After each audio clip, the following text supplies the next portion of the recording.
welcome back to the channel. So today I'm doing PTFE lines, PTFE fuel lines. You know, we do all the ethanol changes. My plan was to change all the fuel lines in my Motor Escort to PTFE fittings. So I've looked on the internet, and on an eBay page I found this company called Torx. They do all these fittings. This I'm going AN6 PTFE lined with a braid, steel braid over the top.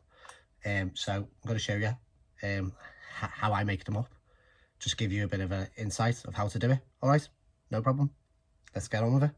So I've bought the fittings from Torx. They have an eBay page, the fuel line, they're special spanners, plus I've added a bit of masking tape on them just to stop the anodized fittings marking, and I've bought the correct vice grips, so just doesn't mark them. So let's get on with it, I'll show you. Okay, so I've been cutting these with a grinder, but you do have to blow it out because it does leave a bit of residue dust. You don't want that going into your carburetors or your injection system or your fuel tank, etc.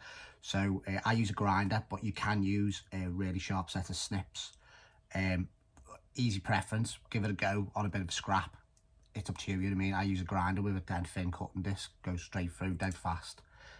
Put a masking tape where you're going to do cuts, because it keeps the braid in line. So you have a little bit of masking tape on it where you've done your cut, and then you get your fitting out. This is your fitting. So your fitting has top collar, does all the clamping, and then it has your olive. So your olive needs to go on the PTFE part of the tube, you know, in your fuel line, not on the braid. And this top collar needs to go over the braid. So we push this over with the masking tape in it. It helps it go over. You have to do like a bit of a twisting, and then it'll just pop over perfectly fine. Okay, then I usually put it in my grips. Put in my vice grips so it's nice and taut. Then when I bought my fittings, I bought the correct tool. This is correct tool. It's got a piece, goes into the tube and sprays the steel braid apart. So I push that in, spray apart. Don't know if you can see that. Yeah, let's just adjust the camera down a little bit. It might lose my head, but it's no problem, is it? You don't really want to see my ugly mug, do you? So you push that in, that bottoms out, and that sprays. Well, it splays the steel braid round. We leave the masking tape on for now, and then this olive needs to go in. It's got a collar, so the collar needs to bottom out. I don't know if you can see that. It's quite hard to show you on the camera, but the collar needs to bottom out on the PTFE. So we push that on, and I usually use this tool because I've got it on the vice and it's nice and tight with my vice grips. I wouldn't use a normal vice. I defo buy these vice grips, these special vice grips that are made of aluminium. So they're a bit of a softer material, and they have a magnet in them so they don't fall off your vice, your steel vice. So push this back in, making sure it's bottomed out. Oh, it's quite difficult to do, like, but you've got to make sure it's bottomed out. It's really important to bottom it out. So you do have to push it in with some force. It just shows you. Then I make sure my flathead screwdriver can't clip in there, and it's perfectly fine. Okay, now what I tend to do is just to help the process, I give this tiny little lip here a tiny bit of oil.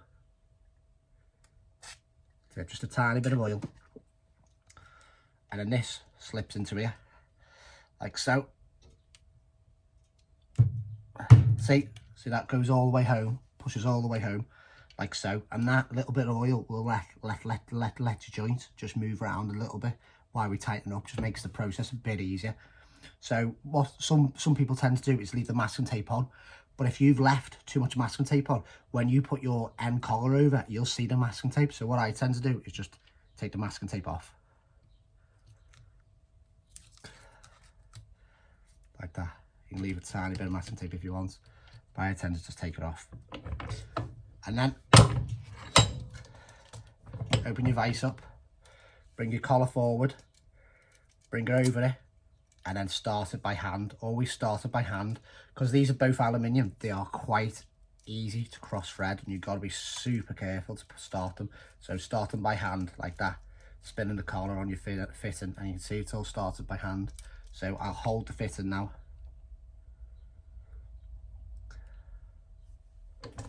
Hold the fitting in the vise. There we go. And I have, as you can see, I have put masking tape on the vise. I hate marking the aluminium. And then I get my special tool, and then we tighten it up. And because we've put a bit of oil on the joints, it just slides in nice. The idea is to tighten this up so there's like a 1 to 2 mil gap between the two collars. I'll show you in a sec. So we'll just tighten it up. Keep going, tighten up. Because I'm not happy about how tight I've got this. I've turned it round, and we're gonna do it this way.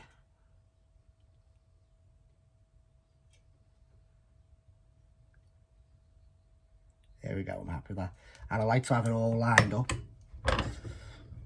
As I said, it's really easy to mark your fitting, but there's our finished product. See, it's tiny bit of, it's just masking tape, isn't it? Very easy to mark your fitting, that's why I use the masking tape. But yeah, there you go, there's your finished product. Nice, isn't it? Nice. And you see, you can't see the braid. All the braid's been clamped up. So because this is tapered, that nips on the olive, which nips on the collar, which your fitted inserts into, and that's how you get your seal, and then you're clamping them all together. So here's another fuel line that I've done. Looks lovely, doesn't it? Nice, like, innit? Hard work, but it's worth it in the end. And because the PTFE, you know, they're going to be fixed forever, especially with the way the ethanol petrol's going now. With the ethanol, even if you use an additive, the ethanol, because the Mark II Escort doesn't get used that often, the fuel just sits there and like ferments inside the fuel lines, you know what I mean?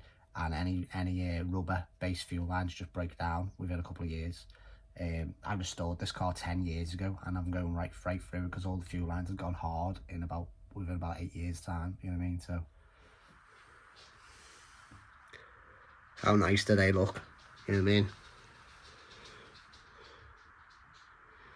My twin 48 could do with a little polish, like, but how nice do them fuel lines look? Right guys, I hope that gives you a little insight of how to make off PTFE fittings. These are AN6.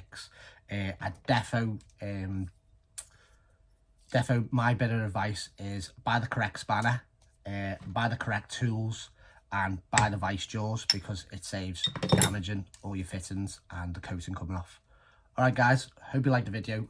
Please like and subscribe, and you can follow me on my Mark II Escort build, and I will see you soon on the next one. Cheers, thank you. Please like and subscribe.